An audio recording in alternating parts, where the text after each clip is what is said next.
Hello viewers, welcome to Bunty's creation. আজকে আমি সম্পূর্ণ নতুন একটি এপিসোড নিয়ে সবার মাঝে হাজির। তোমরা কেমন আছো? আশা করছি তোমরা ভিডিওটি শুরু থেকে শেষ পর্যন্ত মনোযোগ সহকারে দেখবে। আজকে আমি দশম শ্রেণীর ইতিহাস থেকে একটি ইম্পর্টেন্ট প্রশ্ন আলোচনা করব। মহাবিদ্রোহের চ্যাপ্টার থেকে যা যা কোশ্চেন তোমাদের আসতে পারে এই মাধ্যমিক পরীক্ষায় 2027 মাধ্যমিক ক্যান্ডিডেট যারা, তাদের জন্য সেকেন্ড ইউনিট টেস্ট থেকে শুরু করে ফাইনাল পর্যন্ত ভেরি ভেরি ইম্পর্ট্যান্ট এবং সবথেকে গুরুত্বপূর্ণ একটি প্রশ্ন হলো 1857 খ্রিস্টাব্দের মহাবিদ্রোহকে কি সামন্ত শ্রেণীর বিদ্রোহ বলা যায়? তো একটা কথা জানতে হবে বন্ধুরা, এর আগে দুটো এপিসোড যদি তোমরা ফলো করে না থাকো ঠিক মতন, তাহলে তোমরা দেখে নিতে পারো। আমরা কিন্তু সেখানে মহাবিদ্রোহের প্রত্যক্ষ কারণ আলোচনা করেছি তো। আর কি আলোচনা করেছি? আমরা মহাবিদ্রোহের প্রকৃতি আলোচনা করেছি, আমরা আলোচনা করেছি মহাবিদ্রোহের চরিত্র সম্পর্কে। তো সেখানে কিন্তু আমরা অনেক জায়গায় পেয়েছি ঐতিহাসিকরা বিভিন্ন রকমের মতবাদ রেখেছে। কারোর মতে এটা হচ্ছে স্বার্থ সিদ্ধির জন্য বিদ্রোহ মাত্র ছিল, কেউ বলেছে এটা গণবিদ্রোহ, কেউ বলেছে এটা সামন্ত শ্রেণীর কৃষক বর্গ, শ্রমিক বর্গ এবং সকল মানুষের বিদ্রোহ, ঠিক আছে। আবার কেউ কেউ বলেছে এটা নাকি ভারতের প্রথম স্বাধীনতা সংগ্রাম, আবার কেউ কেউ বলেছেন যে না, এটা কোনো ভারতের প্রথম স্বাধীনতা সংগ্রামও নয়, এটা কোনো রকমের সামন্ত শ্রেণীরও বিদ্রোহ নয়, এটা কিছুই নয়, এমনটাও অনেকেই বলেছেন। তাহলে এক একজনের মতবাদ এক এক রকম। কোন ঐতিহাসিক কি মত রেখেছেন তার উত্তর তোমরা কিন্তু আগের প্রশ্নগুলোতে খুব সুন্দরভাবে সাজিয়ে লিখতে পারবে। সেই দুটো কোশ্চেন আসলে আশা করি তোমাদের কমপ্লিটলি হয়ে যাবে, তোমরা সে নোটগুলো করে নিও। আজকে যারা নতুন দেখছো তারা এখন থেকে রেগুলার দেখো, তোমাদের কিন্তু এই সাথে সাথে এই পড়াগুলো খুব সুন্দরভাবে মুখস্থ হয়ে যাবে, ঠিক আছে। আজকের যে প্রশ্ন, সে প্রশ্নটি সকলের জন্য, পুরনো ভিউয়ার্স এবং নতুন ভিউয়ার্স তোমাদের সকলের জন্য। তাহলে এটা সামন্ত শ্রেণীর বিদ্রোহ কি না? প্রথমেই আসো ভূমিকা। আমরা লেখার শুরুতে, বড় প্রশ্ন লেখার শুরুতে কি করব? প্রথম পয়েন্ট আমাদের হয়ে যাবে ভূমিকা। কি দিয়ে শুরু করব? ভূমিকা। হ্যাঁ, এবার এই সম্বন্ধে একটু হালকা করে বলি, ঠিক আছে। 19 শতকের প্রথমার্ধে বাংলাদেশে আধুনিক পাশ্চাত্য শিক্ষার বিস্তার ঘটে এবং এই শিক্ষা গ্রহণ করে একদল শিক্ষিত বাঙালি মধ্যবিত্ত শ্রেণীর উত্থান ঘটে। সেটা কিন্তু 19 শতকের প্রথমার্ধে, ঠিক আছে। আর 1857 খ্রিস্টাব্দে বিদ্রোহের প্রতি এই শ্রেণীর মনোভাব কিন্তু কেমন ছিল, ক রকমের ছিল সেইটা শোনো। এক নম্বর কথা হচ্ছে ব্রিটিশ শাসনের উপর আস্থা।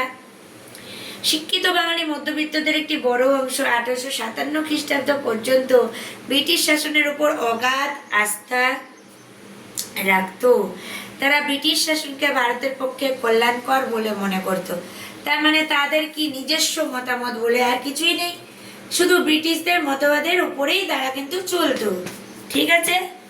তারা ছিল কি একরকম পরাধীন নাকি? হ্যাঁ, তারা ব্রিটিশ শাসনকে ভারতের পক্ষে কল্যাণকর মনে করতো এবং ব্রিটিশ শাসনের বিরুদ্ধে সশস্ত্র বিদ্রোহের বিরোধী ছিল।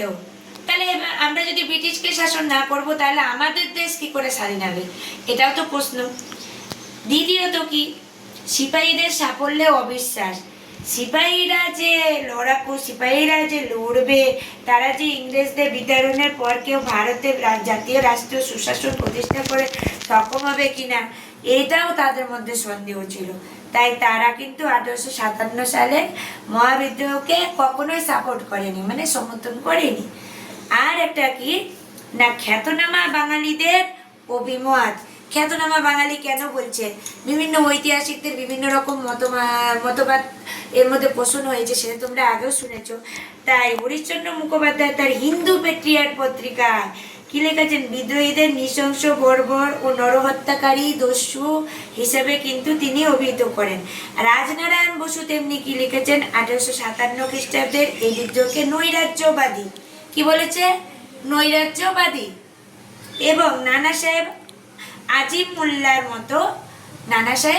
আজিমুল্লার মতো বিদ্রোহী নেতাদের অন্যায়কারী দানব বলে অভিহিত করেছেন। যাদের কাছে হয়তো ইতিহাসে বোঝার মতন কোনো কিছু কলা কৌশল জানা নেই বা তোমাদের নোটস তো করতে অসুবিধা হচ্ছে, এই পড়ানোগুলো তোমরা জাস্ট বারবার করে রিপিটেডলি শোনো। ভালো করে শুনলে কিন্তু ঠিকই তোমাদের মনে থেকে যাবে এবং তোমরা না দেখে ফটাফট লিখে ফেলো। এই হচ্ছে ইতিহাসের কিন্তু শক্তি। ইতিহাস পড়া মনে রাখার শক্তি হচ্ছে আমি এখনই শুনলাম, শুনে না দেখে আমি পৃষ্ঠা উল্টে কিন্তু লিখে ফেললাম, তাহলে আমার নোটটা মুখস্থ হয়ে গেল। চলো, সুরেন্দ্রনাথ বন্দ্যোপাধ্যায় কি বলেছে, এই বিদ্রোহে জনগণের কোনো সমর্থন ছিল না। বিদ্রোহে how it's possible, why, how, কি করে সেটা নোট বানানো, বারবার করে শুনতে হবে, পড়তে হবে রিপিটেডলি এবং না দেখে লিখতে হবে তবে। আচ্ছা, বাংলায় বিদ্রোহের দুর্বলতা। 1857 খ্রিস্টাব্দের বিদ্রোহ ভারতের বিভিন্ন অঞ্চলে অত্যন্ত তীব্র হলেও, তোমরা আগেই শুনেছো ছোটখাটো বিদ্রোহ না, তার তীব্রতা ছিল প্রচুর। তার তীব্র হলো শিক্ষিত বাঙালি সমাজের সমর্থনের অভাবে এই বিদ্রোহ গ্রেট শর্ট, বিগ শর্ট, বাংলায় খুব একটা শক্তিশালী হয়ে উঠতে পারেনি। যতই হোক না কেন মহাবিদ্রোহ, তবু অতটা বাংলায় প্রভাব ফেলতে পারেনি। এর ফলাফল কি ছিল, রেজাল্ট অফ দ্য রিভোল্ট? শিক্ষিত মধ্যবিত্ত বাঙালিরা প্রথম দিকে বিদ্রোহকে সমর্থন না করলেও বিদ্রোহ দমনে সরকার যে নিষ্ঠুর দমন নীতির আশ্রয় নেয় তা শিক্ষিতদের চোখ খুলে দেয়। তুমি অবশ্যই জানিয়ে দাও, কারণ এরকম ভিডিও আরো পেতে হলে কিন্তু চ্যানেলটিকে সাবস্ক্রাইব করে অল বাটনটি প্রেস করতে হবে, বেল আইকনে অল। তাহলে তোমরা যে কোনো টপিক থেকে সমস্ত রকমের সব সাবজেক্টের ভিডিও তোমরা পেয়ে যাবে। উপসংহার সম্বন্ধে এবার শুনে নাও। সব শিক্ষিত বাঙালি মহাবিদ্রোহের বিরুদ্ধে ছিল এবং ইংরেজদের সমর্থন বা সহযোগিতা করেছিল, এই কথা কিন্তু বললে ভুল। আর সব ঐতিহাসিক কিন্তু এটাকে মেনে নেয় না যে এটা ভারতের স্বাধীনতা সংগ্রাম মেনে নিয়েছিল। তাহলে এই যুদ্ধে বিদ্যাসাগরের মতো, বিদ্যাসাগরের নাম কে না শুনেছে? তাহলে বিদ্যাসাগরের মতন মানুষ কি বলেছে, কিছু ব্যতিক্রমী চরিত্র অবশ্যই ছিল। বিদ্যাসাগরও এই মতে কিন্তু সাদৃশ্য খুঁজে পায়নি, এরও ভিন্ন মত আছে। ঠিক আছে, আজকের মতন এতটুকুই থাকলো বন্ধুরা। ভালো লাগলে তোমাদের সঙ্গে আবার এর পরবর্তীতে অন্য টপিক নিয়ে আলোচনা করা যাবে। তোমরা লিখে জানো কি কি টপিক থেকে তোমরা ভিডিও চাও। ওকে, সবাইকে ভিডিওটি দেখার জন্য জানাচ্ছি অসংখ্য ধন্যবাদ।